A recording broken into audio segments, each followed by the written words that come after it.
하나님 말씀은 사무엘하 2장 8절에서 17절까지입니다. 함께 읽겠습니다. 사울의 군사령관 넬의 아들 아브넬이 이미 사울의 아들 이스보셋을 데리고 마하나임으로 건너가 길르앗과 아술과 이스라엘과 에브라임과 베냐민과 온 이스라엘의 왕으로 삼았더라. 사울의 아들 이스보셋이 이스라엘 왕이 될 때에 나이가 40세이며 2해 동안 왕위에 있으니라. 유다 족속은 다윗을 따르니 다윗이 헤브론에서 유다 족속의 왕이 된 날수는 7년 6개월이더라. 넬의 아들 아브넬과 사울의 아들 이스보셋의 신복들은 마하나임에서 나와 기브온에 이르고 스루의 아들 요압과 다윗의 신복들도 나와 기브온 못가에서 그들을 만나 함께 앉으니 이는 못 이쪽이요 그는 못 저쪽이라. 아브넬이 요압에게 이르되 원하건대 청년들에게 일어나서 우리 앞에서 겨루게 하자. 요압이 이르되 일어나게 그들이 일어나 그 수대로 나아가니 베냐민과 사울의 아들 이스보셋의 편에 12명이요 다윗의 신복 중에 12명이라. 각기 상대방의 머리를 잡고 칼로 상대방의 옆구리를 찌르매 일제히 쓰러진지라. 그러므로 그곳을 헬갓 하수림이라 일컬었으며 기브온에 있더라. 그날에 싸움이 심히 맹렬하더니 아브넬과 이스라엘 사람들이 다윗의 신복들 앞에서 패하니라. 아멘. 이 헬갓 하수림 사건, 헬갓 하수림 사건을 기록하고 있는데 이제 두 왕이 충돌하고 있습니다. 그러니까 사람이 세운 왕과 하나님이 세운 왕, 두 왕이 충돌해서 일어났던 아주 끔찍한 사건이 바로 이 헬갓 하수림에서 일어났습니다. 넬의 아들 아브넬은 그러니까 이스보셋으로 보면 이스보셋의 삼촌뻘입니다. 삼촌, 그 작은 아버지죠. 작은 아버지 뻘인데 이 이스보셋의 원래 이름은 에스바할이고 아마 길보아 전투에 참여했다가 그 이후로 개명한 것으로 보여집니다. 왜냐하면 이 이스보시라고 하는 이름이 수치를 받은 사람 이런 뜻이에요. 그러니까 사람 이름으로 쓰지 않는 거죠. 원래 에스바알 그러면 에스는 파괴자라는 뜻이고 바알은 이제 바알신을 말하거든요. 그러니까 바알신 파괴자라고 하는 이름을 가졌던 이 에스바알이 기브온 전투에 참여해서 아버지와 세 형이 죽는, 그리고 이스라엘이 블레셋에게 참패를 당하는 그런 수치를 당했죠. 그래서 그 뒤로 이름을 이스보셋으로 개명한 것으로 보입니다. 삼촌인 이 아브넬이 이스보셋을 데리고 요단 동편 마하나임, 그들의 땅의 중심지죠. 그래서 마하나임으로 가서 이스라엘의 왕으로 이제 추대했습니다. 이때 이스보셋 나이가 40이었고 거기서 2년 동안 왕 노릇을 했다는 거예요. 지금 아브넬이 이스보셋을 왕으로, 이스라엘의 왕으로 옹립한 이 사건, 여기 이제 간단하게 나와 있습니다만 그 전투에서 이미 이스라엘은 블레셋에게 패배했기 때문에 대부분의 땅들은 블레셋이 다 차지했었습니다. 그런데 아브넬이 그 이후로 많이 땅을 되찾은 거예요. 그래서 마하나임으로, 그러니까 지금 마하나임은 요단강 그 서편에 있거든요. 그러니까 대부분의 땅은 이제 그쪽이 거의 블레셋이 다 차지한 곳이었는데 아브넬이 이제 다시 재차 반격을 해서 땅을 많이 회복을 한 겁니다. 그래서 그쪽에서 이제 이스라엘의 왕으로 이스보셋을 세운 거죠. 그러니까 둘 다 한 집안입니다. 근데 이때 지금 이스보셋이라고 하는 이름으로 등장을 시키면서 왕이 된 것을 말해요. 그러니까 사실은 이 이스보셋이라고 하는 이름을 통해서 지금 왕으로 옹립된 것 자체가, 그 개명한 것은 길보아 전투에서의 패배를 나타내는 것이지만 말이 왕이지 사실은 뭐예요? 사람에 의해서 왕 노릇하도록 세워지는 것, 이게 아주 수치스러운 일이죠. 뭐 뒤에서도 이제 그 이스보셋과 아브넬 사이에 일어나는 그 불미스러운 이야기가 나옵니다만, 왕이 아니라 그저 사울의 아들로서, 또 어찌 보면 뭐예요? 사울 가문의 그 왕의 명맥을 잇기 위해서 그냥 형식적으로 사실은 이제 왕의 자리에 세워진 거죠, 이스보셋이. 그러니까 이스보셋은 뭐 왕이었습니다만은 뭐 꼭두각시 이상의 무엇이 아니죠. 단지 명분을 위한 그런 것이었습니다. 그러니까 예전에 사울이 죽기 전에 다윗을 그렇게 쫓아다니면서 죽이려고 했던 것, 그리고 요나단에게 했던 얘기가 뭐예요? 다윗을 죽여야 된다. 너를 위해서 내가 이러는 거다. 이게 무엇입니까?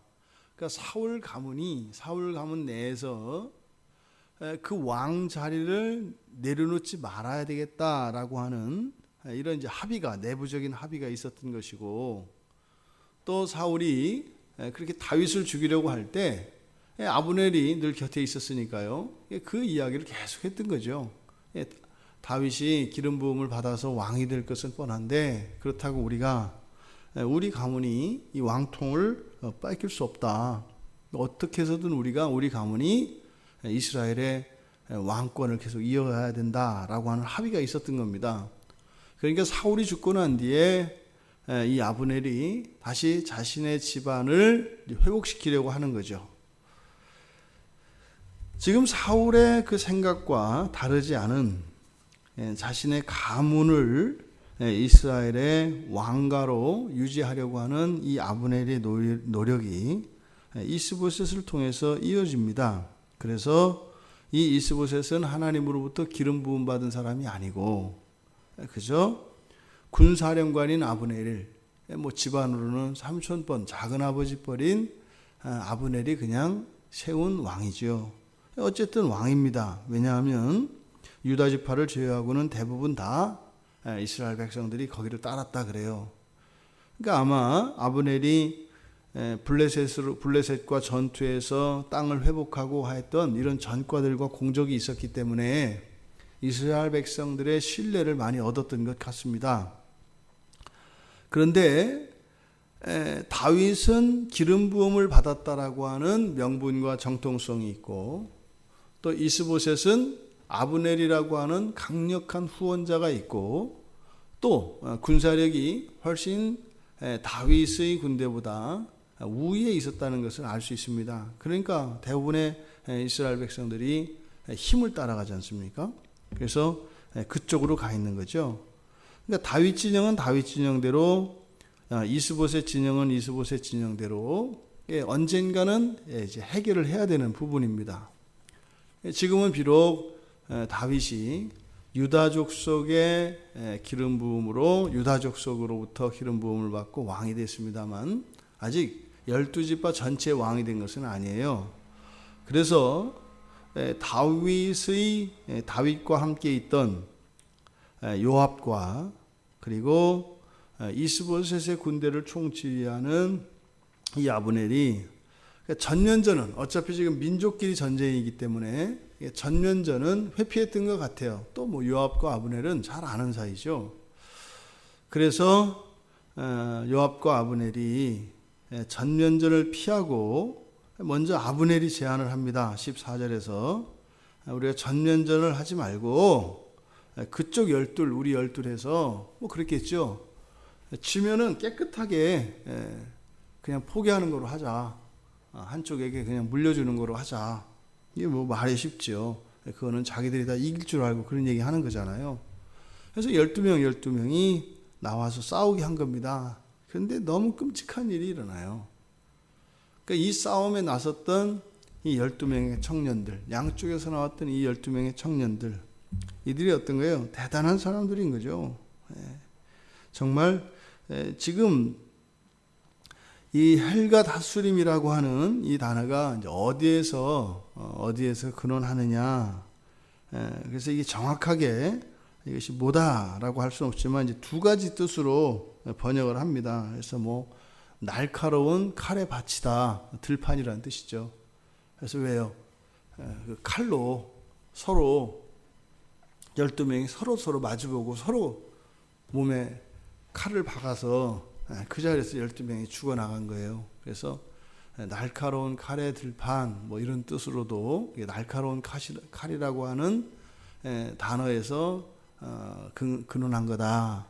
이렇게 해석하기도 하고, 또 하나는 이 바위라는 또 뜻, 아주 두터운 바위 이런 의미가 있거든요. 그래서 그 청년들, 그렇게 서로가 서로를 죽일 만큼 그 충성심이 대단했던 그 청년들이었기 때문에, 그래서 바위 같은 사내들의 들판, 그러니까 바로 이 청년들의 죽음, 양진영의 12명, 24명의 그 청년들을 기리는 그 이름이 헬갓 하수림이라고 하는 뜻입니다. 그러니까 뭐 날카로운 칼의 들판이 되었던 바위 같은 청년들의 들판이 되었던 바로 이 24명의 젊은이들이 왕권 다툼으로 인해서 같은 민족끼리 칼로 서로를 찔러 죽었던 그 밭. 그러니까요, 이 헬갓 하수림이라고 하는 이 지명은 이스라엘 사람들에게 가슴 아픈 이야기입니다.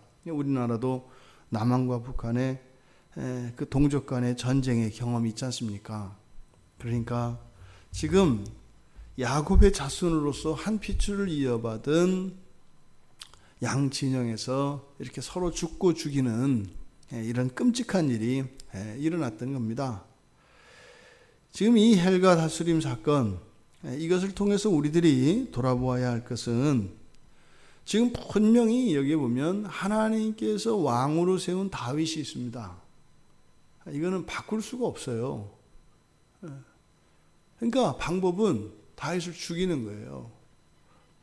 그러니까 바꿀 수 없다는 사실을 알면서도 끊임없이 하나님의 뜻을 바꾸려고 하는, 이게 사실은 이제 그리스 로마 신화에서 나오는, 라틴이나 이쪽에서 나오는 신화들의 내용이 그런 거죠. 사람이 신에 도전하여, 신에게 도전해서 신의 뜻을 좀 바꿔보려고 하는 거예요. 이게 이제 사람들에 의해서 약간 미화되는 이런 표현이 뭐냐면, 이제 이렇게 하나님과 싸우는 게 아니라 이제 기싸움이죠. 그게 뭐예요? 지성이에요. 지성. 지성을 들여서 하나님의 뜻을 바꾸는 거예요. 하나님이 이렇게 해라 그랬더니, 저는 믿음으로 한번 하나님을 바꿔볼게요. 이렇게 하고 어떻게 해요? 칼 들고 힘으로 들이대는 게 아니라, 그럼 안 되니까 무엇을 해요? 정성을 들여서. 사실은 자기의 인내심의 싸움이죠. 자기의 인내심으로 하나님의 뜻을 바꾸려고 하는 이런 일들이, 그러니까 이거는 인류의 역사 속에서 끊임없이 하나님께 도전하는 일은 계속됐습니다.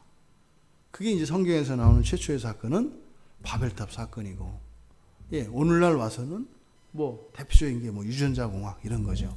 사람을 창조하려고 하는 그거죠. 그러니까 지금 여기에서는 무엇이에요? 하나님께서 택하신 자를 죽여 없애고 사람이 세운 사람을 왕으로 세우려고 하는 거예요. 근데 지금요, 지지를 받고 있다 이 말이에요. 문제는 이거죠. 그리고 인간이 하나님, 이 사람이 하나님께 대적하는 이 죄악의 열렬함이 얼마나 강렬한가 하는 것을 보여줘요. 이 장면을 생각해 보세요. 양쪽 12명이 나와서 서로 그냥 이미 죽기로 각오하고 나온 사람들이에요. 이 사람들은. 그러니까 서로 머리를 붙잡고, 이때 전통이 전쟁에 나갈 때 머리를 깎는 전통이 있습니다. 그러니까요, 어디 잡을 데가 없으니까 서로 머리를 잡고, 그러니까 뭐 뒤통수를 이렇게 잡았겠죠. 그리고 서로의 몸에 칼을 박은 거예요. 그리고 죽어나간 겁니다. 이게 죄의 강렬함입니다. 이것이 지금 양쪽 진영에서 나온 12명, 12명으로 이렇게 표상화시켰습니다만, 이 헬갓 하수림 사건은 사실은 우리의 내면에서, 우리의 삶 속에서 날마다 일어나는 일이죠. 우리가 하나님 말씀에 저항하고 불순종하는 이 일들은 바로 끊임없이 우리 내면에서 나오는 죄의 대표로 12명이 나오고, 은혜로 12명이 나와서 서로 상쇄시키는 거죠. 우리 안에 있는 죄와 또 하나님께서 우리를 새롭게 하신 그 은혜의 힘들이 이렇게 서로 만나서 우리 안에서 상쇄돼서 없어져 버리는 거예요. 원래 은혜는요, 생명의 하나님으로부터 오는 거니까 이 광야와 같은 세상에, 이 동토와 같은 세상에 생명의 바람이 불어오고 그곳에 생명을 싹 틔우는 데 사용되어져야 할 그 은혜가 어디서요? 우리의 내면에서 우리의 죄와 서로 상쇄된다 이 말입니다. 그러니까요, 우리가 끊임없이 은혜를 받지 못하면 우리는 시들어가고 물러서게 돼 있어요. 왜요? 우리 안에서는 끊임없이 죄가 일어나기 때문에 그 죄를 상쇄시키기 위해서는 은혜가 필요한 겁니다. 그러니까요, 날마다 우리가 하나님 앞에 나아가서 은혜를 구해야 하는 것입니다. 이 헬갓 하수림 사건을 통해서 사람이 세운 그 왕의 세력을 얻고 나왔던 이스보셋 진영의 군대, 그리고 하나님께 기름 부음을 받아서 그 기름 부음을 받은 다윗을 따랐던 이 다윗 진영의 이 군대, 이 대체하고 있는 모습이 우리들의 일반적인 하루의 삶이고 우리의 내면의 상태가 그렇습니다. 하나님의 승리가 하루속히 이루어져야 합니다. 지금 이스보셋과 다윗 사이에 평화가 찾아온들 진정한 평화는 아니죠. 왜요? 그 주변에 지금 싸워야 할 이방들이 많다 이 말입니다. 그리고 내부적으로도 국가의 기초를 견고히 하고 하나님의 공의를 세우는 일들이 헤아릴 수 없이 많습니다. 그런데요, 이렇게 같은 민족끼리 서로 죽고 죽이는 일이 있어서야 되겠습니까? 우리가 예수 그리스도를 믿고 살아가는 오늘날 그리스도인들, 하나님이 주신 대부분의 은혜를 자기 한 사람의 구원에 관한 고민과 자신의 내면의 이러한 문제로 자신들에게 주어진 그 모든 은혜를 다 소모할 수는 없습니다. 왜요? 잠깐 고개 들어서 세상을 살펴보면 나도 딱하지만 정말로 하나님의 은혜가 필요한 사람들이 너무 많습니다. 하나님의 손길이 닿아야 하는 것이 너무 많습니다. 그런데 자꾸 이 죄와 사탄은 우리들 자신, 우리의 내면, 이스라엘은 이스라엘 그 자체의 어떤 지금 민족 내부에, 그리고 개인적으로는 우리들 자신에게 우리의 온 마음을 다 쏟으라고 이야기를 합니다. 하나님께 온 마음을 다하는 것이 아니라, 뜻과 힘과 목숨을 다하는 게 아니라 나에게, 우리에게, 우리 나라에게, 우리 민족에게, 우리 가정에게, 그리고 나에게 이렇게 점점 축소시켜서 나라고 하는 자아를 높은 담장으로 둘러치게 하고 영원한 그 죄와 영원한 이런 헬갓 하수림과 같은 사륙으로 하나님의 은혜를 부어주시면 그것으로 자기의 내면과 죄와 내면의 죄와 하나님이 주신 은혜를 상쇄시키는 이러한 소모전적인 인생으로 우리를 살게 합니다. 왜요? 저 바깥 하나님께서 창조하신 이 창조 세계를 회복시키려고 하는 그 은혜를 엉뚱한 것으로 소모하게 하려고 하는 것이죠. 여러분, 우리가 어떠한 형편에 있든 우리들 안에 있는 죄와의 싸움 중단할 수 없습니다. 방심할 수 없죠. 우리가 거룩해지는 이 거룩한 삶으로 나아가는 이 싸움이 있어야 합니다. 그런데요, 그것의 전면전을 버리면 안 된다 이 말입니다. 그 자체가 나쁘다는 것이 아니라 배분해서 써야 된다 이 말입니다.